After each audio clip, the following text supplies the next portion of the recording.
Մերժված և չհասկացված ես քեզ զգում, ուրախությունդ ու խաղաղությունդ կորցրել ես, միգուցե շատ ժամանակ առանց պատճառի էլ տխրում ես, ուզում եմ քեզ ասել, որ բոլորս անցնում ենք նման ընթացքով, ինչքան էլ դժվար լինի և անգամ չցանկանաս էլ, բայց լսիր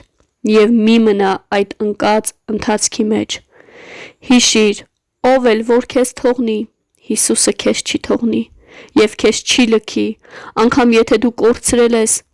Տիրոջ հետ քո հաղորդությունը, նա նորից հավատարիմ է և եթե կանչես նրա անունը և սպասես, նա կգա և չի ուշանա, քո բոլոր սպասելիքը թող Տիրոջից լինի, կանչիր Հիսուսին,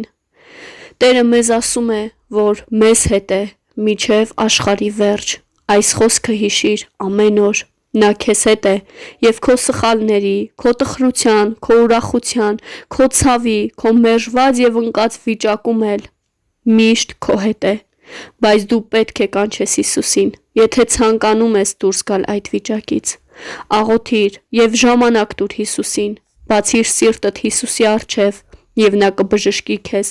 քո ներսը կլցնի ուրախությունով և խաղաղությունով, Հիսուսը միակն է, ով մեզ սիրում է անկեղծ և առանց պայմանների և հարցերի, Հիսուսը քո հայրն է և նա ամեն օր սպասում է քեզ հետ հանդիպման, մի մերժիր նրան, ընդունիր և թող Տերը քեզ զորացնի և բարձրացնի